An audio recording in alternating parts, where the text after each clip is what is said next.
Dober dan, lepo pozdravljeni. Stanje v kliničnem centru je pač resno, tako kot je že kar nekaj časa. Iz dneva v dan zagotavljamo potrebno število postelj. S premeščanjem kadra smo sedaj kadrovsko nekako uspeli zamašiti vse tiste luknje, ki smo jih še imeli na navadnih oddelkih, težave so pa seveda enoti intenzivne terapije. Če hočemo širiti kapacitete, bomo vsekakor rabili tudi tujo pomoč, kajti naši zaposleni pravzaprav kljub temu, da so vsi zelo pozitivno nastrojeni, dejansko ne morejo več. Ni več prostora za nadure, nočne in vikende, ker je vse že zasedeno. Zato res upam, da bomo dobili obljubljeno pomoč iz različnih ustanov. Kar se tiče UKC-ja, so se sedaj vključili tudi kolegi iz oddelkov kirurških, pediatričnih, ki pomagajo v enotah covida. Praktično veliko število specializantov je aktiviranih, premestitev je bilo tudi anestezijskih sester in anestezistov, skratka res izrazito preoblikovanje vsega. Jasno pa je, da če to naredimo, da nekatere stvari pač ne bodo mogle teči normalno. Trudimo se seveda, da vse tisto, kar je res ogrožuje bolnike, naredimo. Zavedati se pa moramo, da imamo v zdravstvu neke standarde in normative, ki nekako, ne bom rekla, da garantirajo, ampak do neke mere zagotavljajo kvaliteto dela. Ti standardi in normativi so sedaj žal pozabljeni. Tako da marsikaj, kar bi po standardih in normativih bolniku pripadalo, pač ne moremo narediti, ker se borimo tukaj za njihova življenja. Kako ste prostorsko v tem trenutku danes? Danes bo prostor, ni ga seveda na odmet. Kot sem rekla, gremo iz dneva v dan. 15 odpustov, 15 sprejemov, tako smo zdaj zadnjih 14 dni po takih številkah. Imamo tudi še nekaj prostora v bolnici Petra Držaja, ne sicer zelo veliko, nekaj ga pa je, glede intenzivne terapije bo profesor Jereb povedal, tako da sproti gremo. Tili, ki pridejo zdravniki verjetno iz Italije tudi k vam, kjer smo slišali, da naj bi prišlo 30 zdravnikov in medicinskih sester, kako pričakujete, da bi se recimo tujci vklopili v delo? Glejte, to, koliko bo prišlo, pa kdo bo prišel, v tem ne morem govoriti, ker ne vem kaj dosti. Vsekakor bo, če bodo prišli, bodo to verjetno zdravniki iz vešči zvanja, iz intenzivne terapije. Lahko profesor Jereb kaj več o tem pove. Tam je vedno na voljo pač nekdo, ki pomaga, prevaja, kontakta z bolniki v enoti intenzivne terapije tako ni, ker so umetni komi, tako da tle ne vidim kakšnih večjih problemov. Koliko tuje sile bi dejansko potrebovali ali pa bi bila optimalna recimo? Če zdaj govorimo, koliko tuje sile izven UKC-ja, težko rečem, kajti odvisno od tega, kakšno bo maksimalno število odprtih postelj intenzivne terapije. Računajte pa, da na 10 postelj je minimum od minimuma 20 medicinskih sester. Se pravi, če odpiramo še 30 postelj, pač. To pomeni 60 do 70, malo moramo pa imeti tudi rezerve. Ker tudi zdravstveni delavci zbolevajo, ni nujno, da za covidom, ampak tudi za drugimi stvarmi, imajo doma otroke, ki zbolevajo. Zdaj je sezona respiratornih okužb pri otrocih, tako da je kar veliko lahko tudi izpada zaradi bolniških. Prej ste rekli, standardi in normativi so zdaj pozabljeni, a mi lahko date en primer, kaj je zdaj drugače kot recimo, par mesecev nazaj? No, bolj se to pozna v enotah intenzivne terapije. O teh standardih in normativih je bilo veliko govora, pa nikoli niso bili čisto jasno potrjeni. Dejstvo pa je, da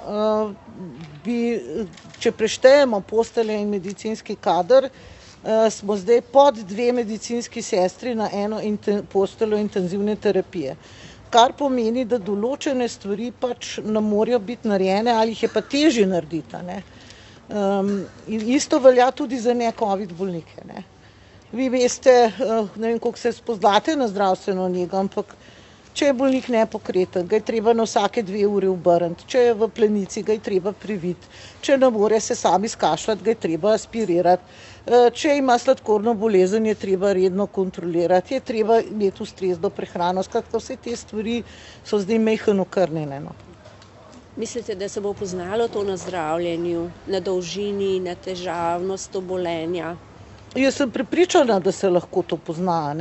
Koliko se bo poznalo, pa težko reči.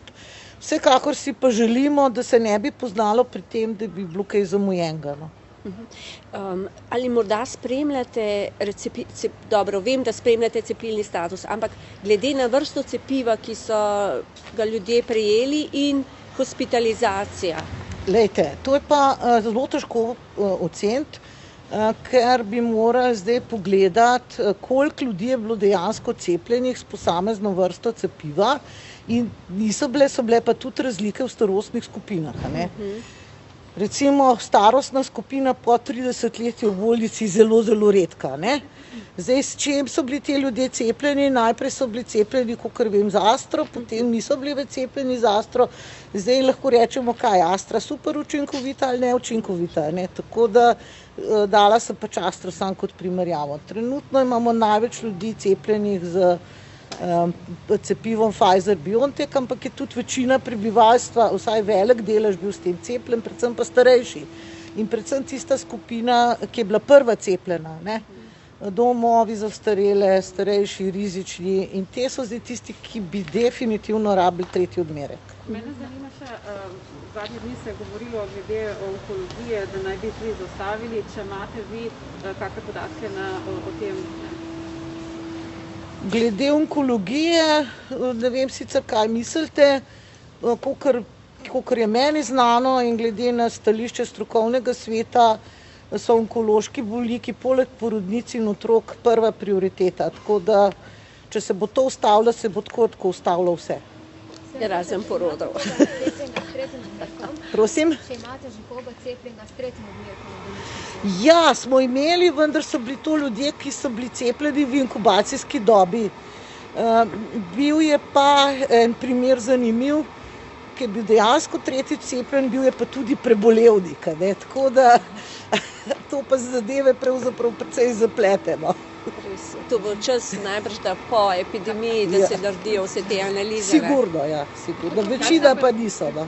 Kakšna je pa razlika pri teh, recimo 65-70 let starih, cepljeni, necepljeni ali cepljeni vseeno lažje okrevajo na teh navadnih oddelkih ali ni nekaj? Malo morate vedeti tudi to, da zelo veliko cepljenih starejših bolnikov ni v bolnici zato, ker bi imeli covid pljučnico, ampak so padli, pa so si nogo zlomili, ali pa, ne vem, so imeli miokardni infarkt, ali pa kap možgansko, ali pa, ne vem, psihiatrično poslabšanje in se ob tem presejalnem testiranju ugotovilo, da obenem so tudi pozitivni na koronavirus in te so potem tudi na naših covid oddelkih. Tako da ta skupina ima kar veliko tega in moram reči, da nismo še analize sicer delali, da imam vtis, da je potek pri tistih, ki pa so imeli covid pljučnico, tudi lažji. Glede na stanje v bolnišnicah, kako pa ocenjujete, na primer, vi ukrepe, ki veljajo, so zadostni? Glejte, kar se ukrepov tiče, bom rekla, da so vsi ukrepi v redu, če se jih ljudje držijo. Pa če so do njih pozitivno nastrojeni. Vsekakor bi rada pa nekaj rekla, da če se ne bomo precepili, ne glede na to, da tudi cepljeni lahko zbolijo, pa mogoče tudi koga okužijo, če se ne bomo precepili, se mi covida ne bomo rešili do 1. maja. Vam jaz povem. Kajti že zdaj kaže, da se bo vrh epidemije raztegnil in sem prepričana, da je to raztegovanje posledica slabe precepljenosti. Hvala za še profesor Jereb o intenzivnih. Še manj že vse povedano. Ja. Zdaj so pa še podrobnosti na intenzivnih, točno. Pa najbolj, da gremo kar na oddelek. Se ne smemo, ne? Gremo, če hočemo, samo oni ne govorijo, ti bolniki. Spoštovane, spoštovani, Razmere na intenzivnih COVID oddelkih v Univerzitetnem kliničnem centru v Ljubljani se zaostrujejo iz dneva v dan in so dejansko kritične.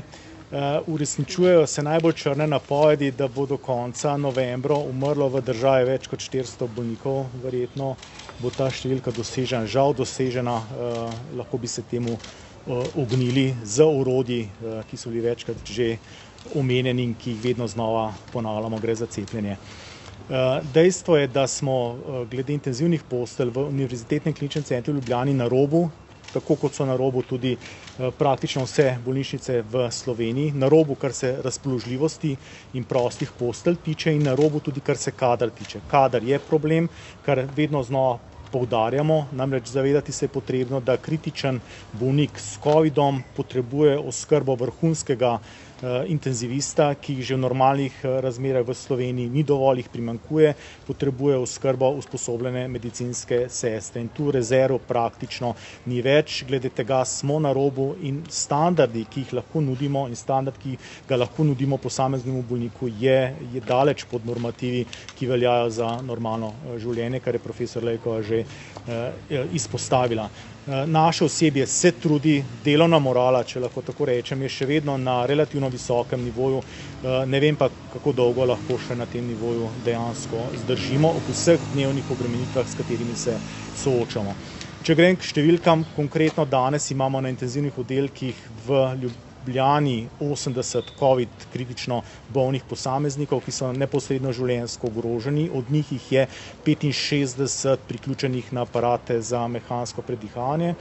Gre za najvišjo številko, s katero se soočamo tekom celotne epidemije. Če se spomnite, pred letom dni smo imeli v enem dnevu največ 69 bolnikov, od katerih jih je 60 potrebovalo pomoč aparatov. Vsak dan sprejmemo med 4 in 6 bolnikov, s tem, da je povprečna ležalna doba na intenzivnih oddelkih daljša kot na navadnem oddelku. Gre za povprečen čas okoli 20 dni, kar na nek način tudi pojasnjuje, zakaj so intenzivni oddelki tista kritična točka, kjer lahko zdravstveni sistem pade, tako v Sloveniji, kot tudi v katerikoli še tako bogati državi. Mi namreč teh resursov v nedogled ne moremo povečevati in seveda edini način, da zadevo in epidemijo obvladamo, je, da zmanjšamo število novo okuženih. Morda za na konec samo še razmišljamo dobronamerno, gre za to, da celotna družba in vsak posameznik mora razmisliti, kaj lahko naredi za to, da bomo epidemijo obvladali. Moramo se zavedati, da smo sami odgovorni za svoje zdravje. Posameznik, ki se ne cepi, ki ne upošteva ukrepov zaradi kakršnega koli razloga, že na nek način v prvi vrsti ogroža sebe, mora pa se zavedati, da je odgovoren ali vsaj soodgovoren za razmere, s katerimi se soočamo.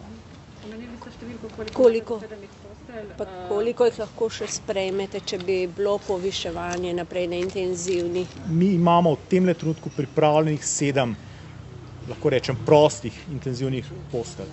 Zavedati pa se morate, da je v tem trenutku kar nekaj bolnikov, ki so z eno nogo praktično že na intenzivnem oddelku. Skratka, potrebujejo visok odstotek kisika zaradi hude pljučne prizadetosti in je vse vprašanje, ali bomo nekako uspeli bolnika obrniti, tako rečem, na navadnem oddelku ali bo potreboval pomoč aparata. Kako se odločate, koga dati sploh na intenzivno? Zdaj so se pojavila neka namigovanja, da starejše se pusti na navadnih oddelkih, da tudi tam umirajo. Kako vi sprejemate te odločitve? Poglejte, v tem trenutku še nismo tako daleč, da bi se morali odločati, katerega bolnika bomo priklopili na aparat in katerega ne bomo. Vsi mi zdravniki in ostali zdravstveni delavci si želimo, da do te situacije nikakor ne bo prišlo. Seveda, ne gre samo to in za to, da bolnika priklopimo na aparat, to je še najmanj. Gre za to, da ga potem tudi oskrbimo in da ga ustrezno vodimo tekom celotnega zdravljenja in da preživi bolezen. Od tega je odvisno, od oskrbe je odvisno, ali bo bolezen preživel ali bo umrl. Seveda, če se bomo znašli v razmerah, s katerimi so se soočali v Italiji na začetku te epidemije, ne vem, kako bomo ukrepali. V tem trenutku še ne ukrepamo na ta način, kot ste rekla, da bi se odločili med enim ali drugim, koga bomo, koga ne bomo intenzivno zdravili. Ampak tudi intenzivno terapijo, se opravičujem, mora preživeti, mora biti dovolj močen, da gre na intenzivno To pa je. terapijo, ali to drži?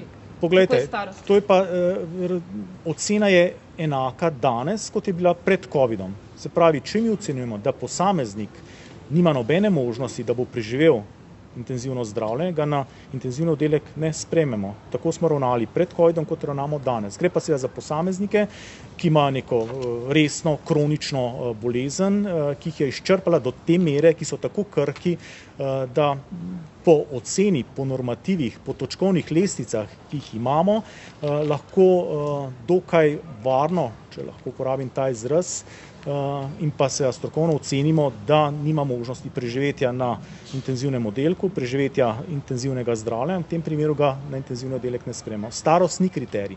Starost ni in nikoli ne bo kriterij pri tem, koga ja, koga ne. Ocenjujemo seveda še vse ostale vidike. Kaj pa cepljenost? Cepljenost, v kakšnem smislu mislite Ali je cepljenost? kriterij? Ali tisti, ki so cepljeni, morda bodo lažje preživeli, pa jih zato date na intenzivno, pa ostalih ne? Jaz bom tako rekel, to vprašanje je malo ponižujoče.